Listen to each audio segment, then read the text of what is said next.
Bwana Yesu asifiwe. Haleluya. Tunamshukuru Mungu kwa ajili ya siku ya leo. Bwana ametenda mema katika maisha yetu. Nafasi nyingine tena ya mtukuza Mungu kwa ajili ametupatia nafasi hii ya kufika katika madhabahu yake.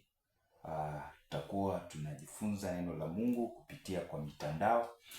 Maana Mungu anatupenda, Mungu ni mwema. Mungu ni mwema kabisa katika maisha yetu. Tunamtukuza huyu Mungu. Bwana ametenda mambo makubwa katika jina la Yesu Kristo. Basi nafasi hii ninamshukuru Mungu tena kwa ajili ya nafasi hii ametupatia. Bwana ametenda mema katika jina la Yesu Kristo. Basi kabla ya kuanza, wacha tuombe. Tumshukuru huyu Mungu kwa sababu ametutendea mambo makubwa katika jina la Yesu Kristo wa Nazareti aliye hai. Baba, katika jina la Yesu Kristo, Bwana tunakushukuru, tunasema asante. Asante kwa sababu umetuokoa, asante kwa ajili unatupenda, asante kwa ajili wewe ni mwema, hakuna mwingine kama wewe. Upewe sifa na utukuzwe Jehova. Asante kwa ajili ya nafasi hii umetupatia tena. Tunaenda kusikia kutoka kwako, najua ya kwamba Mungu utaenda kutenda mambo makuu. Katika jina la Yesu tunashukuru na kuamini. Amen. Basi leo nataka tujifunze kuhusu mwanzo. Mungu alitenda mambo makubwa katika maisha yetu. Bwana ametenda mambo makuu katika maisha yako pia. Ninajua ya kwamba Mungu amekupenda, Mungu amekupatia nafasi ya kuishi. Bwana ametenda mambo makuu katika jina la Yesu Kristo. Tunaposoma katika kitabu cha Mwanzo, tunaona ya kwamba katika kitabu cha Mwanzo kila kitu kilianza. Hichi kitabu kimeandikwa na Musa. Mungu aliweza kumweleza Musa mambo yaliyokuwa hapo mwanzo, kabla ya dunia kuwepo, kabla ya mbingu kuwepo, kabla ya chochote kuwepo. Na Mungu akamfunulia Musa ufunuo huu mkubwa sana. Na Musa akaandika katika kitabu cha Mwanzo moja inasema kwamba hapo mwanzo Mungu aliumba mbingu na dunia.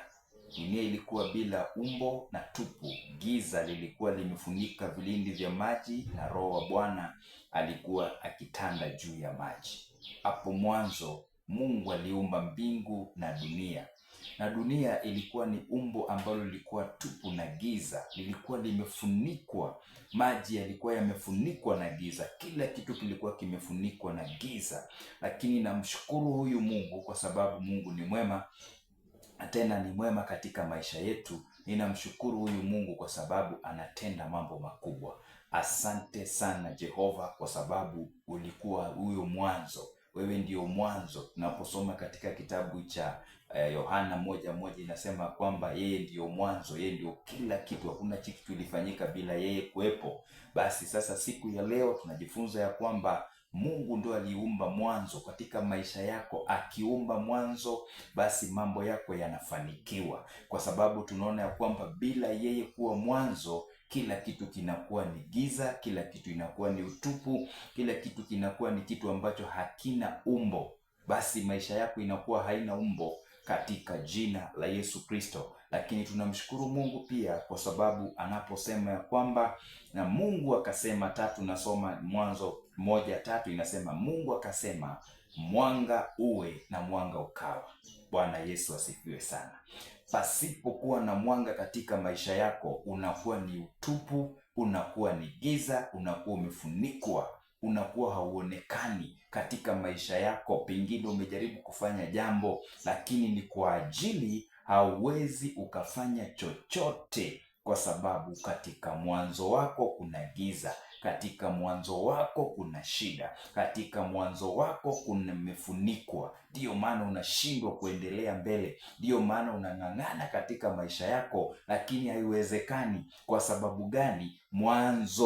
Huo mwanzo umefunikwa, huo mwanzo una giza, huo mwanzo umechanganikiwa, huo mwanzo ni utupu, giza imefunika. Lakini Mungu anaposema na kuwe na mwanga, na kuwe na nuru, nuru ikiangaza, giza linaondoka katika maisha yako. Pengine umeteseka kwa muda mrefu, mpendwa mtazamaji, popote ulipo, ninajua kwamba umeteseka sana, lakini nakuambia siku ya leo ya kwamba Mungu anasema na mwanga ukue, ama na nuru ikue. Na Mungu anaposema nuru ikue, inamaanisha kwamba giza inaondoka, giza haina nguvu tena katika jina la Yesu Kristo. Tunaona katika kitabu cha Mwanzo, kila kitu kikianzia na yeye.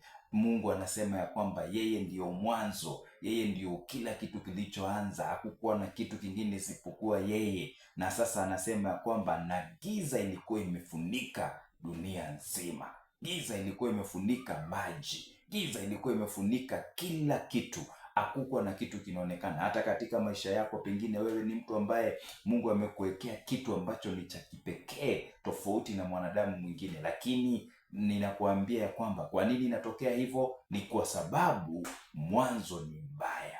Mwanzo ni mbaya, mwanzo umefunikwa, mwanzo hauonekani. Kwa nini? Unakuta kwamba wewe uko na jambo la kipekee ndani ya maisha yako, lakini haionekani. Pengine wewe hata labda ni mwinjilisti mkubwa, pengine labda hata wewe ni mwalimu mkubwa, nabii mkubwa wa kufundisha neno la Mungu, lakini unakuta kwamba hiyo mwanzo hakuna, imefunikwa. Pengine wewe ni mtu ambaye ungekuwa tajiri mkubwa, pengine labda wewe ungekuwa mtu ambaye kuwa na biashara kubwa kabisa, lakini haiwezekani. Kwa sababu gani? Imefunikwa, inafunikwa, kuna giza. Na sasa lazima kuwe na mwanga katika jina la Yesu Kristo katika maisha yako. Ndiyo maana unaona Mungu akufanya uumbaji wowote, alitamka tu akasema na kuwe mwanga. Bwana Yesu asifiwe sana.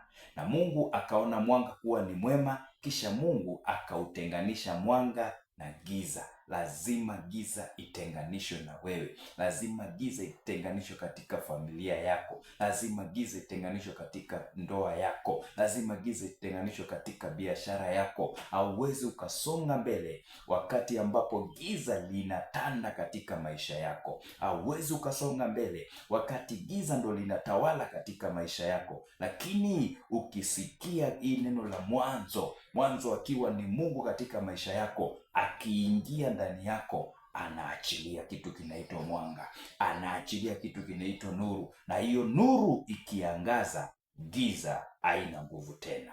Basi Bwana akubariki sana na Mungu akutie mema katika jina la Yesu. Acha tuombe. Popote pale ulipo, pengine unataka kuona mwanga huu, sema: Bwana Yesu, mimi ni mwenye dhambi, nisamee makosa yangu, futa jina langu kwenye kitabu cha hukumu, uandike kwenye kitabu cha uzima wa milele. Kuanzia leo nimeokoka na Yesu ni Bwana katika maisha yangu. Pengine labda uko mgonjwa, basi chukua nafasi hii, guza mahali ambapo ni uko na shida, na Mungu ataenda kukubariki katika jina la Yesu Kristo. Sema: Bwana Yesu, niokoe, niondolee magonjwa haya.